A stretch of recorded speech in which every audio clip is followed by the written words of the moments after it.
Emergence of nationalism in India. Let's understand the meaning of these two words, emergence and nationalism. Emergence means rise. So, rise of nationalism, that is love and support for one's nation, that is nationalism.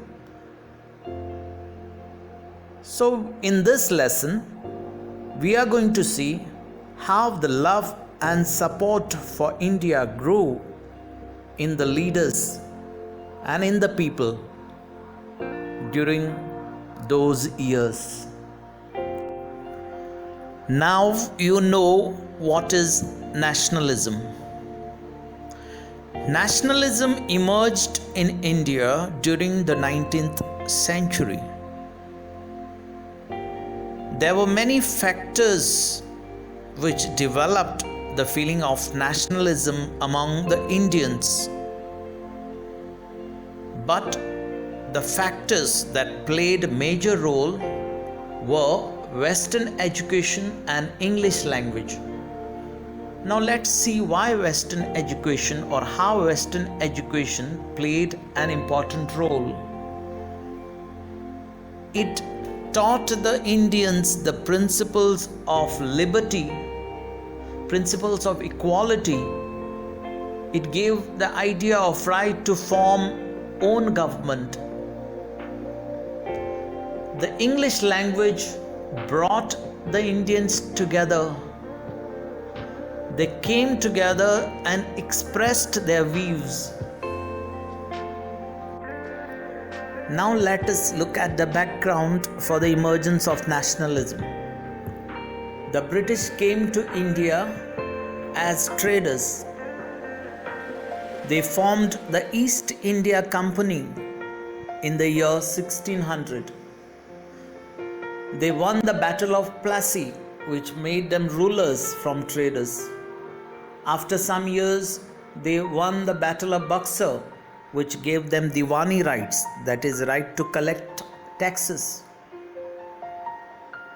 But factors like racial superiority, religious interference, political domination by British made the Indians unhappy with the British rule, which resulted in the revolt of 1857. Some historians call this the first war of India's independence. The Indians lost that revolt, but the outcome of the revolt was the East India Company lost its power and the Queen of England, Queen Victoria, took over the administration of India. The feeling of nationalism began to grow among the Indians during the period 1858 to 1885. They became aware of economic and political exploitation by the British. Many young men like Vasudev Balwant Phadke, Damodar Chafekar and others adopted violent methods. They formed secret organizations, got arms, started newspapers. This way, the background for the creation of a national association was set up, which led to the formation of the Indian National Congress. The Indian National Congress was established on 20th December 1885 at Bombay. The key role was played by Ellen Octavian Hume in the formation of the Indian National Congress. Its first president was Umesh Chandra Banerjee. Its first secretary was Kashinath Trimbak Telang, popularly known as K.T. Telang. He was a Goan. We will study this Indian National Congress movement in three phases. First phase, which is also called era of moderates. Second phase, which is called era of the extremists. Third phase, which is also called Gandhian era. The period 1885 to 1905 was called the era of the moderates. Some of the moderate leaders were Umesh Chandra Banerjee, Surendranath Banerjee and Justice Rande. They followed peaceful and constitutional methods such as sending memorandum, petitions and appeals to British to grant us freedom. Therefore, the period 1885 to 1905 is called the period of petition politics. The methods were not that effective. Instead of granting freedom,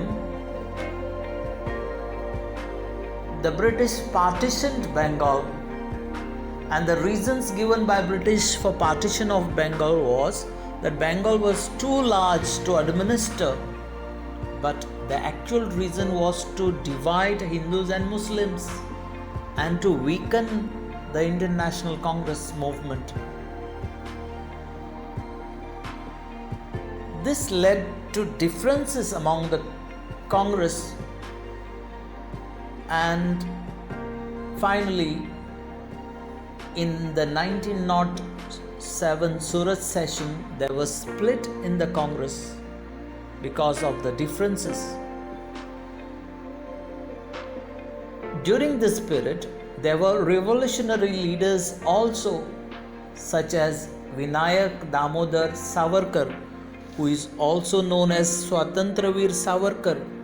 He founded an organization called Abhinav Bharat. The other revolutionary leaders were Senapati Bapat, Khudiram Bose. The period 1905 to 1920 is known as the era of extremists. The year 1905 was the starting point of the extremist policies in the Indian politics. The extremists were mainly led by Bipin Chandra Pal, Lala Lajpat Rai and Bal Gangadhar Tilak. They were popularly known as Lal Bal Pal.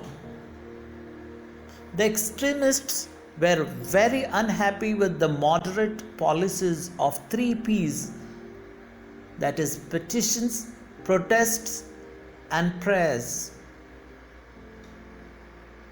They made the people aware of their glorious past and developed self-respect among the Indians. The role played by Tilak in the extremist movement is very important. He started public festivals such as Ganesh Chaturthi and Shiva Jayanti to bring the masses together and to spread the feelings of nationalism. He started newspapers like Kesari and Maratha. He participated in the Home Rule movement along with Annie Besant. For all his work, Mahatma Gandhi called him the maker of modern India. Some of the methods adopted by extremists were use of Swadeshi goods, boycotting foreign goods, spreading national education. New India and Bande Mataram were 2 newspapers started by Bipin Chandra Pal and Aurobindo Ghosh. In 1906, Muslim League was formed. In 1907, there was split in Congress. In 1909, the British passed Molly Minto reforms. In 1919, the British passed Montagu-Chelmsford reforms. And then the British passed one more act, that was Rowlatt Act. The people called this act a Black Act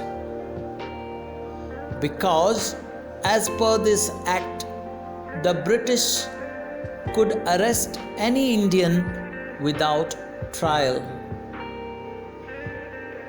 Therefore, there was protest all over India. Gandhiji called for an all India Hartal. On 13th April 1919, people had gathered in Jallianwala Bagh, a place in Amritsar in Punjab. It was a peaceful protest, but Brigadier General Reginald E.H. Dyer and his men opened fire without any warning. Hundreds of people were killed and many were crushed in the stampede. This incident exposed inhuman side of the British rule. The people were angry with the British. The Indian leaders were very much upset with this incident. Following this incident, Gandhiji launched his non-cooperation movement. Before we go to part 2 of the lesson, let me test you if you have understood my explanation. Try to answer this fill in the blanks. And look out for part 2, link in the description.